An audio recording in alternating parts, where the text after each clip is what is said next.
Bom dia aos participantes do 5º Savanas do Cerrado, este evento organizado pelo Grupo Mayombe da Universidade de Brasília. Bom dia, gente, que bom ver vocês entrando aqui na sala. Olha só, a quem já está entrando, quero, dizer muito obrigado por ter participado no primeiro dia e também ontem, que foi o segundo dia. Eu vou pedir uma coisa para vocês enquanto a gente começa. Está vendo o endereço nosso, da nossa sala aqui no YouTube, a barra de endereços? Dá um Ctrl+C, um Ctrl+V, mande para os seus amigos no WhatsApp, mande para todo mundo, para que as pessoas venham para essa nossa primeira palestra do dia de hoje. Você vai ter uma conversa muito legal sobre cinema. Nós, nas letras, já há muito tempo, já englobamos outras artes narrativas, como, por exemplo, o cinema, estudo de literatura e outras artes, sempre trazendo a sétima arte dos estudos literários. Nosso site, gente, é mayombe.com.br, lá tem a programação completa. Se você está entrando hoje, está começando com a gente agora, vá no mayombe.com.br. Aqui nós estamos no YouTube, então pedimos a você o seu like, pedimos que você se inscreva no canal e tome conhecimento das mesas, às 10 horas da manhã, às 11 horas da manhã, à tarde e à noite, com muitos conteúdos interessantíssimos. O nosso evento é sobre África, literatura africana e as áreas interdisciplinares, como, por exemplo, a afrodiáspora. Então, temos intelectuais, estudantes falando de vários assuntos dentro deste escopo, que é a nossa área de pesquisa. A professora que vai abrir a nossa manhã de hoje vai tratar de cinema, e como o evento está nessa região, nessa área de estudos africanos e afrodiaspóricos, o foco dela é o evento, é o cinema africano. Quem conhece cinema africano? O que é que você sabe sobre cinema africano, hein? Eu te pergunto, cinema para você é uma experiência estética ou é uma experiência política? O que será que a professora doutora Maria Geralda vai nos dizer hoje, hein? Eu estou muito animado. Depois da literatura, que eu mais adoro é o cinema, em termos de artes narrativas, junto com o teatro, né? Não podemos esquecer. Pessoal, então, sem mais delongas, dando boas-vindas, é isso aí, vá divulgando para os amigos, à medida que a palestra acontece, a sala vai, o pessoal vai chegando, tá? Mas nós já partimos, então, para a apresentação da nossa querida convidada, que é a professora doutora Maria Geralda Miranda. A professora é graduada em Letras e Comunicação, ela fez jornalismo, por isso esse traquejo com a comunicação que ela domina tão bem. Mestrado e doutorado foram feitos em Literatura Comparada, no âmbito dos estudos culturais, na UF. O pós-doutorado dela é em Literaturas Africanas, pela UFRJ, em Narrativas Visuais. Tem também na universidade, tem estudos na Universidade de Lisboa, em políticas públicas também pela UERJ. A pesquisa no âmbito da cultura, literatura, cinemas africanos e também políticas públicas culturais e educacionais.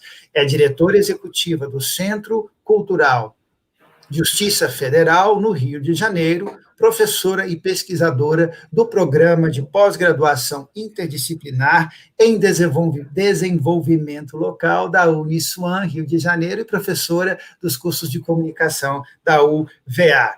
Professora, bom dia, seja bem-vinda. Bom dia, Cláudio. É um prazer estar aqui com você e com todos os participantes desse evento. Então, bom dia a todas e a todos.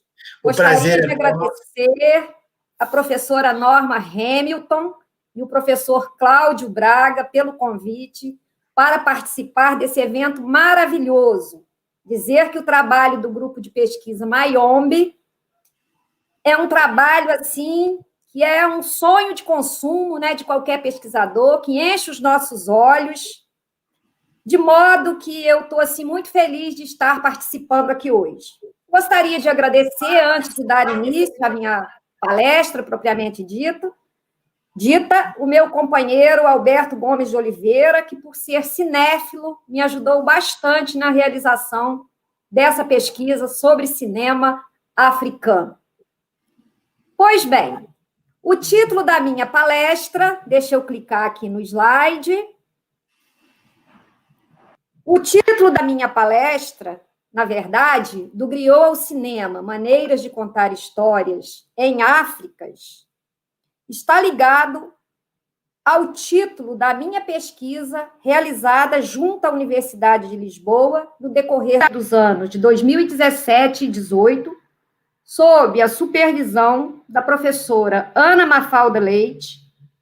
O título da palestra e também da pesquisa está ligado à forma de contar, estão ligados à forma de contar histórias na África, cujo texto não é apenas lido, mas ouvido e visto, como diria o escritor angolano Manuel Rui. Antes de dar prosseguimento, eu já vi aqui algumas professoras, amigas e queridas de literaturas africanas, a professora Marinei, a professora Ana Valéria. Muito obrigada a presença de vocês aqui. Eu sei que o tempo de cada uma de nós é assim precioso, né? De cada um de nós. Muito obrigada. Pois bem, dando andamento aqui, conforme Bamba, né, que é um estudioso de cinema africano, o cinema africano tem buscado seu espaço e identidade cultural, o que deve ser procurado além dos limites das fronteiras fictícias herdadas da colonização, que definem os contornos dos estados modernos africanos. Para esse autor, diante de uma realidade desoladora, a África vive e sobrevive graças aos seus mitos fundadores. Assim, muitos filmes buscam inspiração em um passado pré-colonial, numa época sem países e fronteiras. Ao buscar esse passado colonial, pré-colonial, a busca por esse passado pré-colonial só é possível graças à manutenção de importantes tradições, como a cultura oral. Tais tradições, ao serem apresentadas nos filmes, carregam várias linhas de força.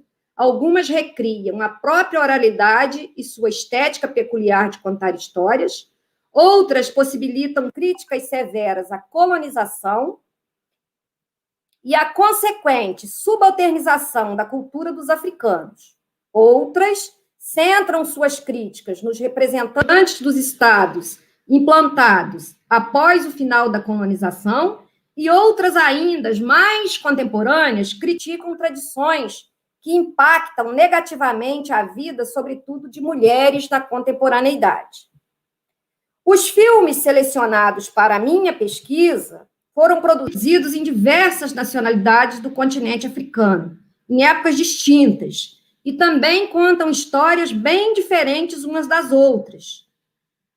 Todas, porém, de uma maneira ou de outra, continuam a representar histórias vividas e sentidas pelos africanos, muitas a partir de fatos verídicos, outras ficticiamente imaginadas e recriadas, mas em todas se pode observar a presença profunda de elementos da cultura oral e a relação desta cultura oral com o sagrado, o que acaba constituindo uma maneira peculiar de fazer cinema, contar, narrar e representar história. Foram estudados 7 longas-metragens e um documentário no decorrer da pesquisa. Não conseguirei, obviamente, falar de todos aqui hoje. Elegi três filmes, né? Apenas 3 filmes, para falar com vocês, né? Divulgar e comentar, assim, um pouco dos meus estudos. Antes, então, de começar a falar propriamente dos filmes, né? Após essa introdução, tem aqui uma citação do meu querido Osmani Sembene, que é um cineasta senegalês, que disse, né? Um povo que não fala por si está fadado a desaparecer. E eu trago inicialmente o Osmani Sembene, porque ele é considerado o pai do cinema africano, que mesmo, né, sendo inicialmente um escritor de literatura, ele preferiu, né? Ele se especializou na arte cinematográfica, porque ele entendia que o cinema poderia chegar a mais pessoas, na medida em que as imagens falam, né, bastante e não cercearia as pessoas que não tinham domínio ao código escrito a participar dessa forma de arte. Então, eu abro aí com Sembene, muito embora o primeiro filme que eu vou tratar aqui não é o dele, eu vou tratar de um filme do Sembene, o Emitai, mas eu vou tratar primeiro do filme Keita, O Legado do Griot, de Dani Cailloté, que é um produtor de cinema, um diretor de cinema da Burkina Faso. Toda a minha pesquisa, na verdade, ela está localizada na África subsaariana, porque eu tive que fazer um recorte e eu, então, preferi fazer esse recorte também geográfico, né? Vamos dizer assim. Bom, então, o primeiro filme que eu vou tratar aqui é o filme Keita, O Legado do Griot, que, conforme eu disse, produzido em 1996, né? E esse filme tem muito a ver, assim, com o título da minha pesquisa. Talvez tenha sido ele mesmo até que me inspirou, né, a nomear a pesquisa dessa forma. Pois bem, esse filme se organiza a partir de uma importante tensão acerca do conhecimento histórico sobre a África e seus estados atuais, não apenas no que diz respeito às fronteiras, mas, sobretudo, em relação ao apagamento da história dos africanos, suas linhagens e modos de vida. Tal tensão se estabelece exatamente entre a história oficial, que é ensinada na escola, e a memória histórica preservada pelo griot, que vem do interior para narrar a Mabo, um garoto cidadino descendente de Sundiata Keita. Ele vem narrar exatamente a história de sua linhagem, que se confunde com a história dos monarcas fundadores do estado do Mali. Na minha pesquisa, procurei refletir sobre a cultura oral, sua relação com a historiografia e com o cinema. Em razão disso, fiz um detalhamento importante dessa narrativa fílmica, sobretudo no que diz respeito às vozes narrativas e ao papel do griot, na estética narratológica do realizador, que, no caso, é Dani Cailloté.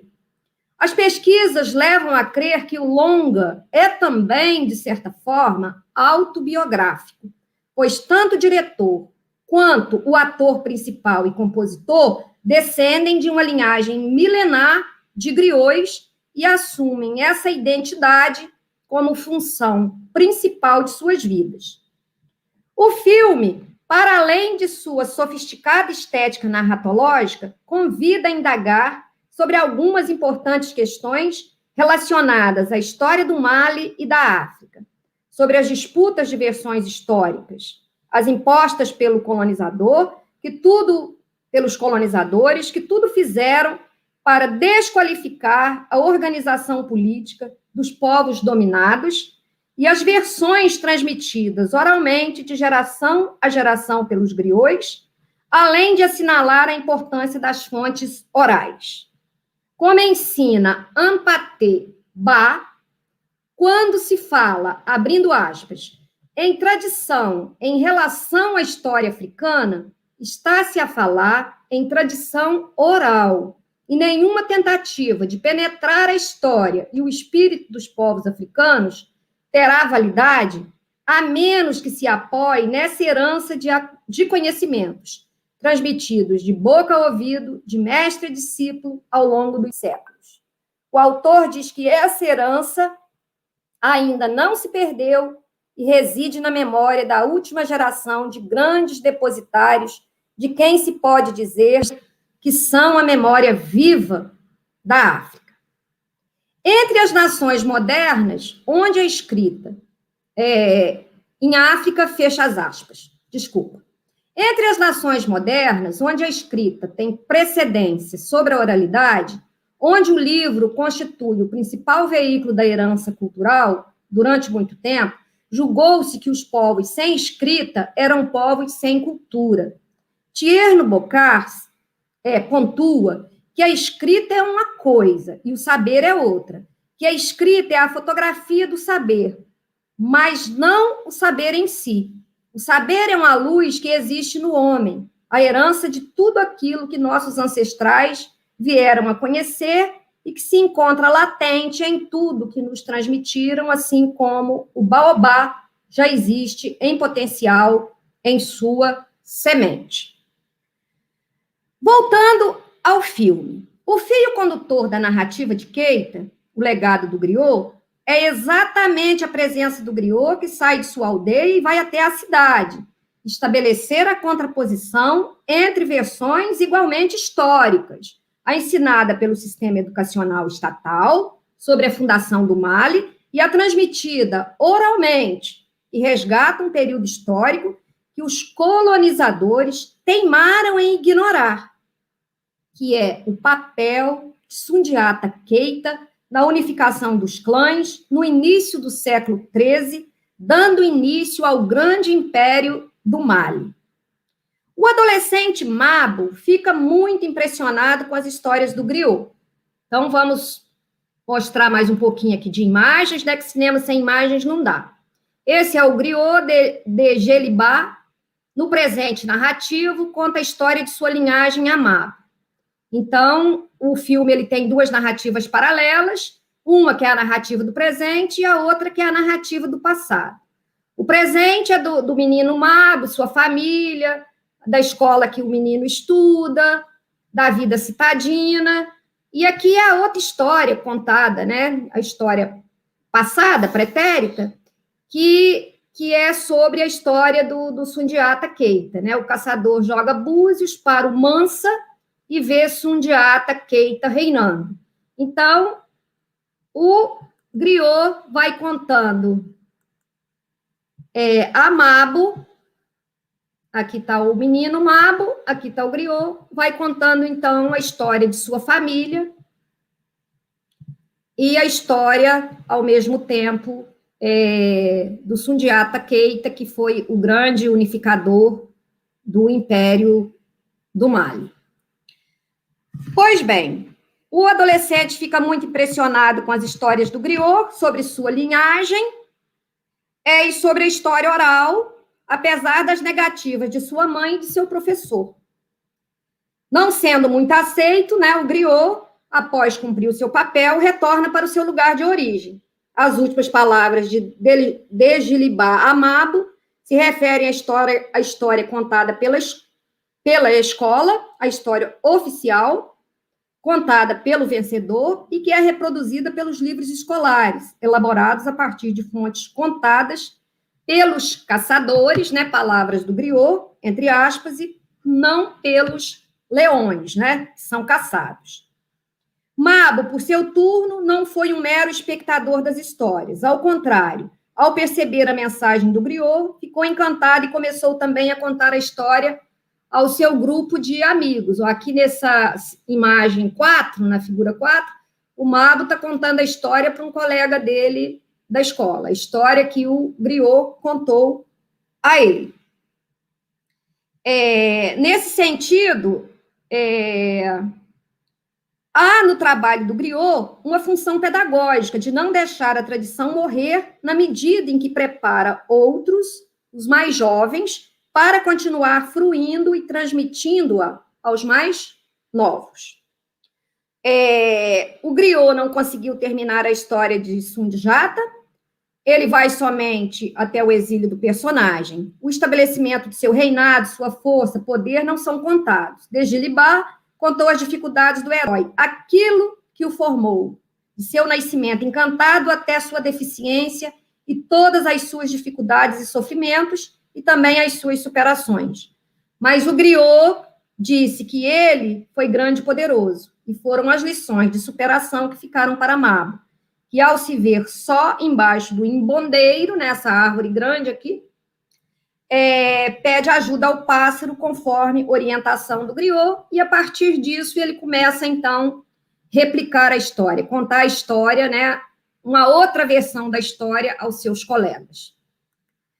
Perfeito. Nós vamos agora para o segundo filme, né? O tempo aqui passa rapidamente. O segundo filme, então, é um filme do Ousmane Sembene, que é o Emitai,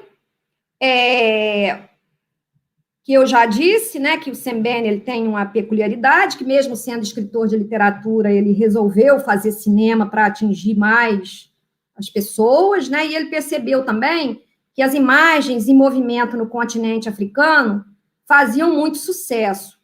Os africanos gostavam, né, do cinema, ele percebeu isso. Isso reforçou a sua opção em contar histórias por meio de câmaras, e o levou a elaborar uma linguagem cinematográfica de cariz político, descolonizadora, esteticamente diferente, do modo como era costume o Ocidente representar a África e os seus habitantes.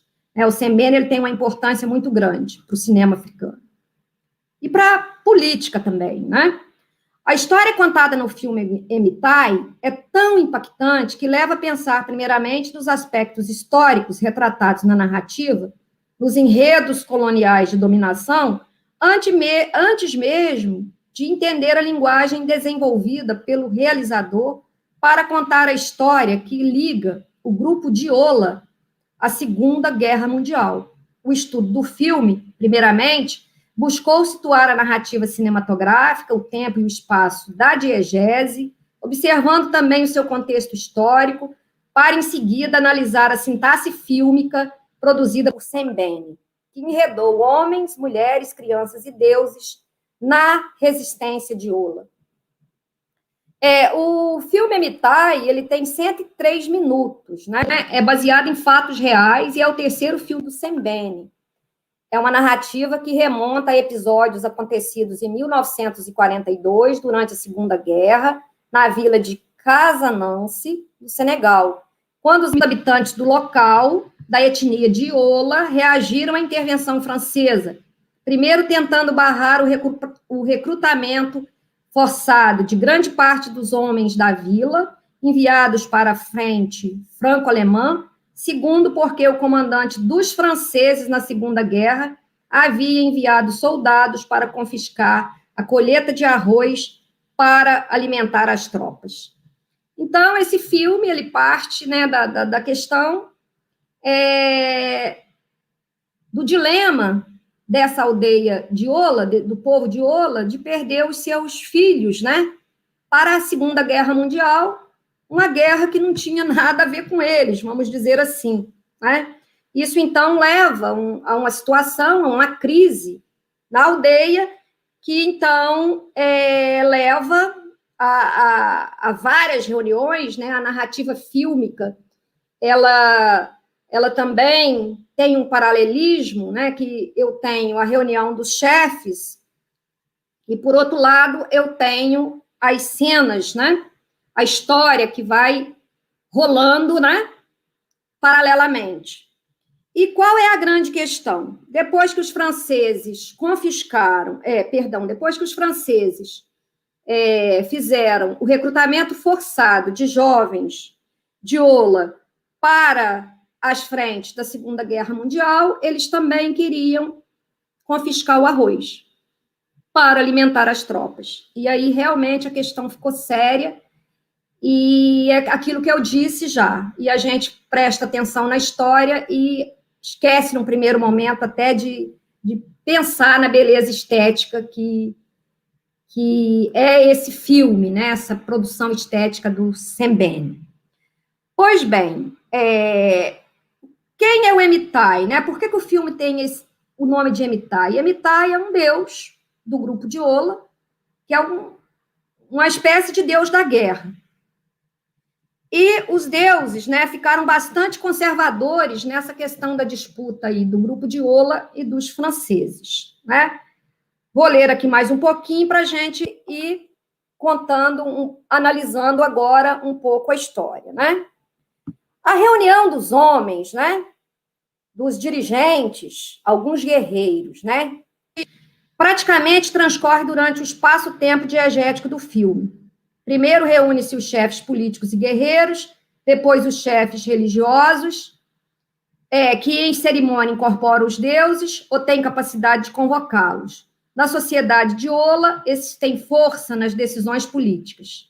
Digimeco, um personagem bastante interessante do filme, era o líder político, mas é morto por Emitai, deus da guerra, porque queria resistir. Então, há uma divisão, porque o líder político queria resistir e os líderes religiosos queriam entregar o arroz. Então, enquanto eles ficam reunidos discutindo, as mulheres resolvem esconder o arroz, né? Aqui eles estão reunidos na árvore sagrada, que é a figura 1, aqui onde eles se reuniam, uma espécie de templo, e aqui estão os líderes reunidos, né? Tem até uma fala do filme aqui: após nossos filhos, os brancos querem o arroz. E essa reunião aqui, que eu representei por meio dessa imagem, é a reunião decisiva para decidir se entregava o arroz ou não, né? Não restam dúvidas, contudo, quanto à proeminência dadas às mulheres de Ola e ao modo como elas, distantes do poder político e religioso na aldeia, zelam pelas tradições no tocante à importância do arroz para a comunidade. Elas se destacam na história, não só pelo fato de resistirem, mas também para espelharem a desigualdade de poder entre homens e mulheres naquela sociedade. Também os deuses de Ola são confrontados com a realidade colonial. Na luta de Emitai com Digimeco, que é o líder político, esse último diz que os deuses morreriam com ele, o líder político, o que demonstra a clareza do líder morto, que sabia que sem jovens e sem respeito aos preceitos sagrados, como o arroz, o grupo sucumbiria, e com ele a crença e a adoração dos deuses. Ao criar um deus da guerra, Emitai, que não faz a guerra para defender o seu povo, que se equivoca na decisão diante do colonizador, Sembene faz crítica e relativiza essa tradição. No caso do filme, é a tradição dos de Ola, mas poderia funcionar como metáfora para uma África colonizada.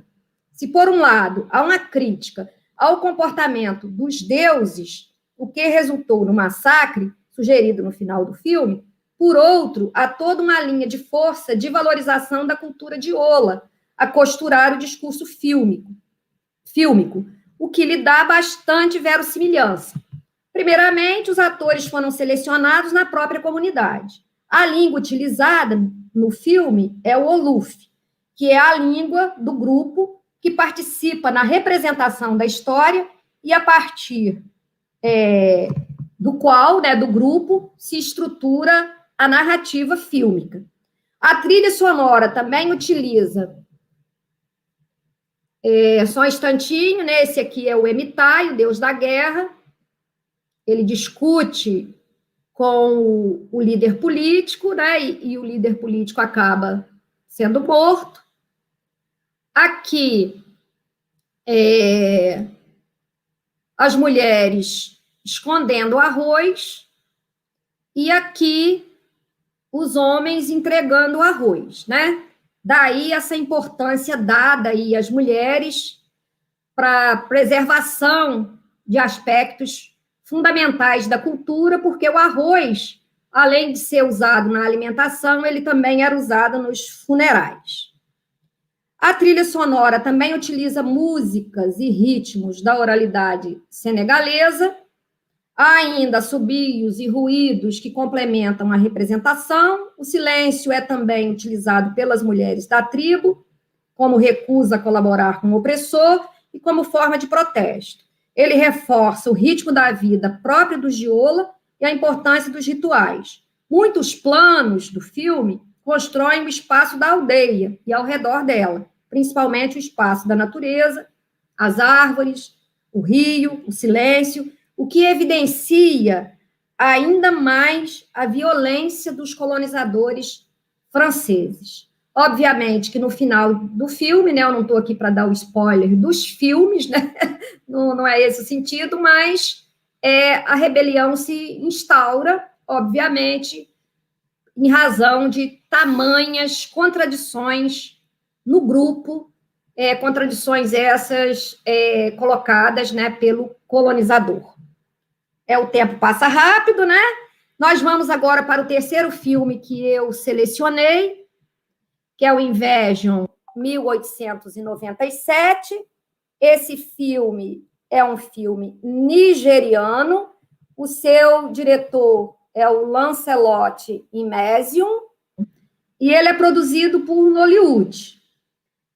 E traz a sétima arte para o debate acerca da propriedade do bronze do Benin, saqueado pelo Império Britânico no final do século XIX. Eu gostaria de ter colocado, né, um filme angolano ou moçambicano, que eu analisei também alguns, né, no decorrer dos meus estudos sobre cinema. Tem 3 filmes moçambicanos que eu realizei estudos, e também moçambicanos, mas eu elegi esses 3 porque o Invasion é realmente o último que eu vou tratar aqui, né, por causa da hora, mas eu e a professora Ana Mafalda Leite estamos organizando a pesquisa e nós vamos publicar, né, todos os textos relativos aos filmes. Bom, então vamos para o Invasão, né, 1897, que a história contada nesse filme se realiza também na interseção de 2 tempos. Por aí a gente já vai vendo que essa questão dos 2 tempos nos filmes africanos, nos analisados, né, em vários deles, é uma estética adotada pelos realizadores, né? São esses 2... Em vários filmes, nós temos os 2 tempos históricos. No caso desse filme, o primeiro remete ao passado, ao ano de 1897, época em que o Império Britânico decidiu dominar a economia da borracha no Benin, e, para tanto, enviou seus exércitos para depor o último rei africano, o Oba Ovonramwen. Tal império, além de dominar o comércio da borracha, confiscou, entre outras riquezas, peças do patrimônio cultural em marfim e bronze, entre outros metais dos palácios da nobreza local. A trama do filme começa com a prisão do estudante Ig, num tempo bem distante do fato histórico representado, que é a invasão e a dominação do Benin. O estudante ele vai ao Museu Britânico, na Galeria de Arte do Império do Benin, e fica apreciando as peças, né? Então, esse é o tempo histórico do presente, vamos dizer assim. Esse aqui é o estudante. Aqui nessa imagem, essa figura 5, o estudante está sendo preso, porque ele vai, então, na Galeria de Arte do Benin, e ele furta, então, uma peça do museu. Ele furta uma peça do museu. E, ao furtar essa peça do museu, ele acaba sendo preso, e o filme, então, quando, no decorrer como é que se diz?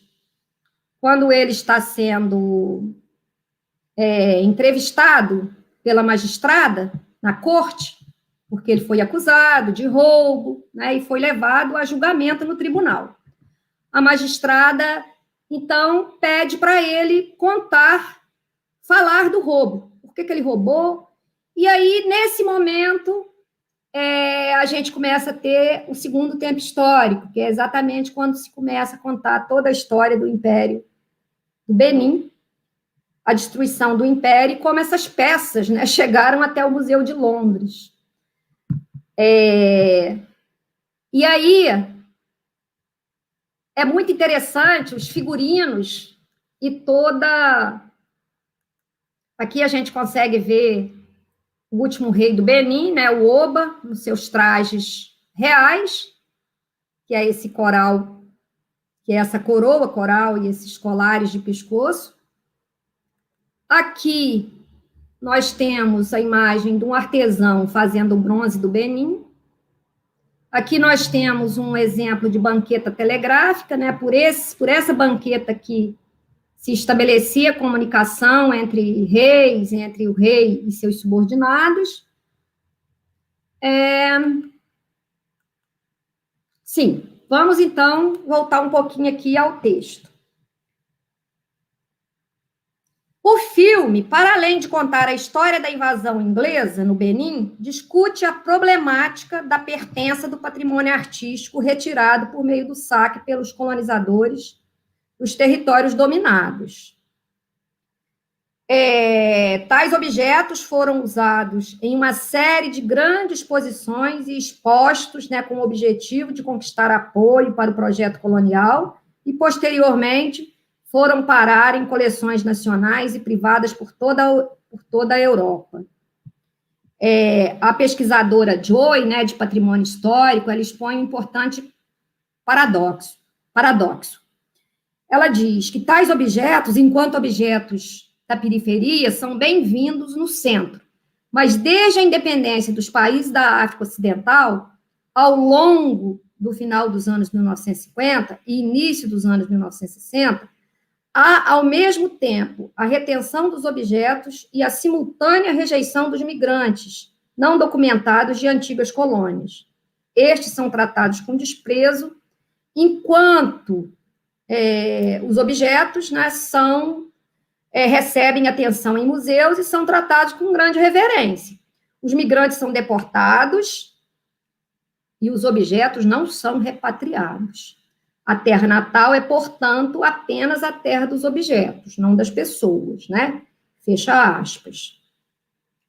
Embora Joyce se refira à colonização francesa, portanto, a objetos saqueados pelos franceses, e este estudo analisa um filme sobre o patrimônio cultural do Benin, saqueado pelos colonizadores ingleses, a realidade dos migrantes africanos na Europa e também a relação dos ingleses com os objetos africanos pilhados durante a colonização, não deve ser diferente da relação dos franceses. O estudante protagonista do filme, acusado de furto, seus colegas e todas as pessoas que estavam na seção Benin, na arte galeria, né, do Museu Britânico do Bronze do Benin, reverenciaram exatamente os objetos feitos pelos seus antepassados africanos, expostos, né, no British Museum. A Nigéria, desde a sua independência, em 1960, né, é importante dizer que o Império do Benin hoje a Nigéria, né? E a Nigéria, desde a sua independência, em 1960, tem solicitado a devolução dos seus bronzes. O discurso fílmico de Imazio, obviamente, incide sobre essa questão, considerada simbólica e politicamente muito importante.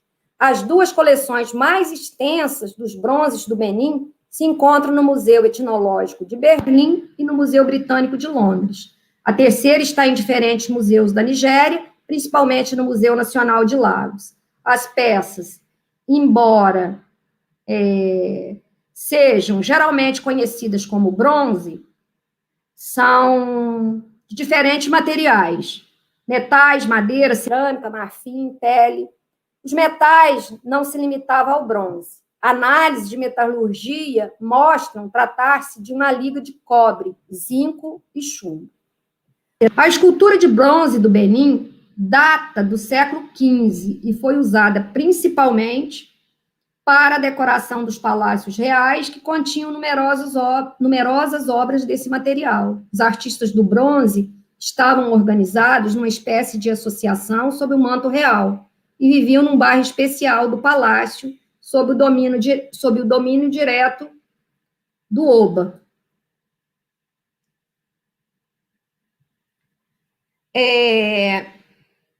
As cabeças, né, de bronze, como essas que eu mostrei aqui, essas cabeças, né,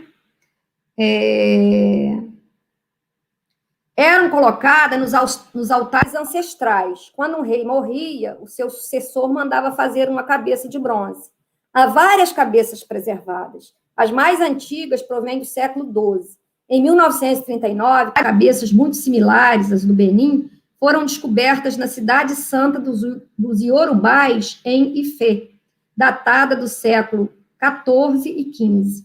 Essa descoberta confirmou a tradição do Benin, que afirmava que foram artistas de Ifé que lhes ensinaram as técnicas do trabalho em bronze. Interessante porque Ogbi, em seus estudos sobre museus pós-coloniais, pontua que o conceito de patrimônio cultural abarca obras de arte, objetos e aspectos da cultura material de importância histórica, tradicional ou cultural para uma nação. Pontua também que o patrimônio cultural da Nigéria compreende a sua grande herança de arte mundialmente importante, sua história de desenvolvimento artístico e seus sítios de patrimônio cultural ao redor do país, alguns dos quais foram designados patrimônios da humanidade pela Organização das Nações Unidas para a Educação, a Ciência e a Cultura, UNESCO. Pois bem, o discurso fílmico, né, já praticamente indo aqui para as conclusões acerca também dessa breve discussão sobre esse filme, né, o discurso fílmico desenvolvido por Imásio não se afasta muito do discurso historiográfico de fontes pesquisadas para este trabalho. Os fatos históricos narrados por Boerhaave corroboram com a narrativa fílmica, o que demonstra grande pesquisa do produtor do roteiro e do próprio diretor, pois, historicamente, em 1897, o vice-cônsul-geral James Phillips, junto com 6 oficiais britânicos, 2 comerciantes e 215 carregadores, marcharam para o Benin desde o pequeno porto de Sapele. No caminho, foram emboscados ao sul da cidade por guerreiros. Como resultado, apenas 2 europeus sobreviveram à expedição. 8 dias depois, as notícias do incidente chegaram a Londres e imediatamente foi organizada a expedição naval punitiva dirigida pelo almirante Rezon. A expedição saqueou e destruiu por completo a cidade do Benin. A versão oficial sustentou que a retaliação ocorrera porque as tribos emboscaram a missão humanitária pacífica. No filme, tal conflito é relido a partir das lentes de Lancelot e Mesium, na perspectiva do protagonista, Ig. E como argumento na corte inglesa, a mensagem que fica é a de que o verdadeiro ladrão foi a coroa inglesa, que invadiu, matou e saqueou todos os pertences de bronze do rei e da nobreza do Império do Benin. Em sua defesa na corte britânica, o protagonista levanta a questão sobre quem é o verdadeiro dono das antiguidades, pois, na visão dele, elas pertenciam aos seus ancestrais e foram roubadas pelo Império Britânico durante a invasão que derrubou o último rei africano, o Oba Overaimon. Aí ele diz, abre aspas, não sou ladrão, não roubei nada, diz Ig ao ser escoltados por dois soldados até a porta do tribunal, vestido com roupas típicas,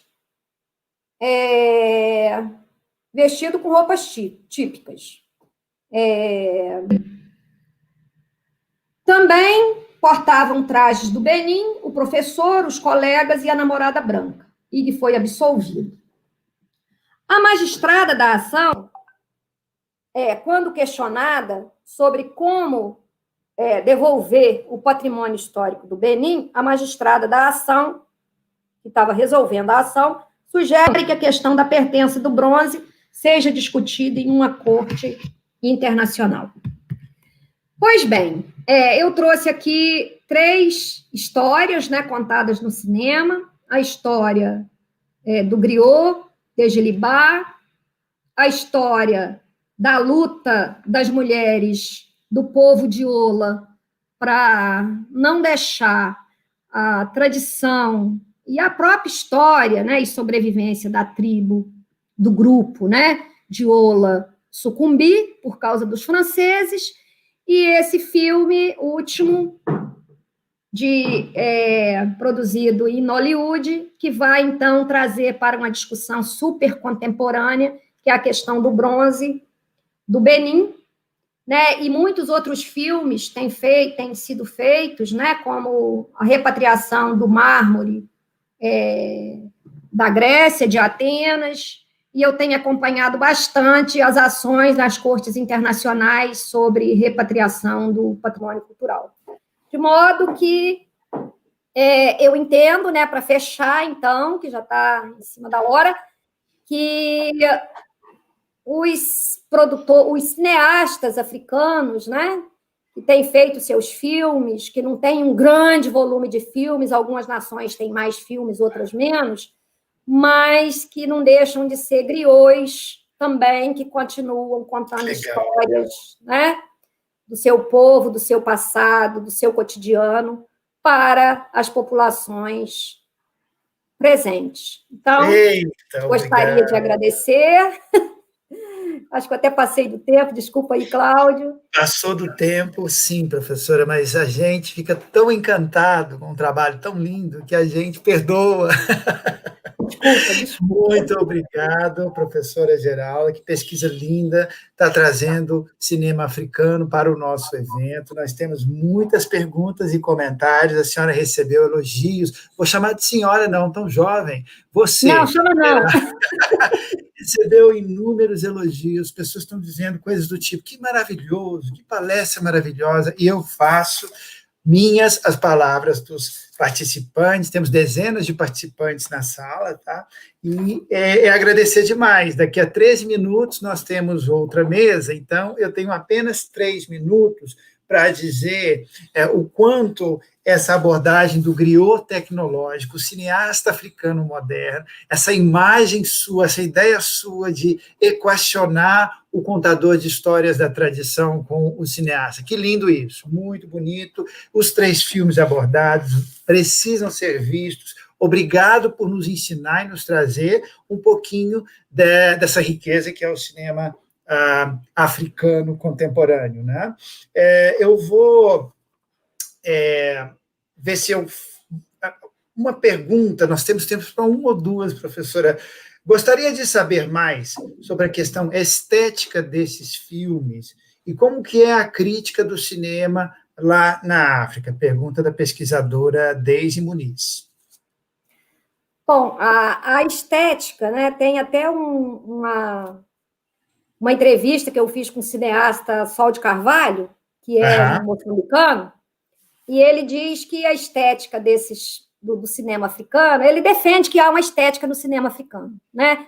A primeira linha de força dessa estética seria exatamente essa questão da cultura oral, né, que eu procurei enfatizar aqui, que então tem uma coisa assim oralizante, e isso perpassa os filmes, tem também uma questão que liga as histórias, a questão do sagrado, que também faz parte de uma estética, e também há um sistema de aproximação do leitor com o filme, com os personagens. Não é aquela coisa fria e distante do cinema europeu, vamos dizer assim, cult, né? O cinema africano, ele gosta de tratar dos cotidianos, porque tem várias linhas, conforme eu disse, né? Alguns estudiosos já traçaram essas linhas, né? Ou sugerem um traçamento dessas linhas.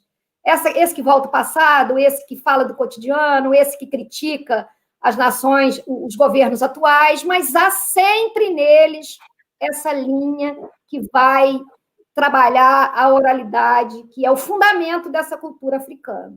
Incrível, incrível se pensar na oralitura, né? É um campo novo, em contraste com a palavra literatura, que vai buscar a cultura letrada, escrita, e há muito no campo das letras, para quem não sabe, a gente já entendeu a riqueza da cultura oral, das tradições dos contadores de histórias, dos saberes que são passados pela via oral, e o seu ponto de pesquisa, professora, é importantíssimo, porque é o sagrado e o oral, como a senhora falou, né, como você disse.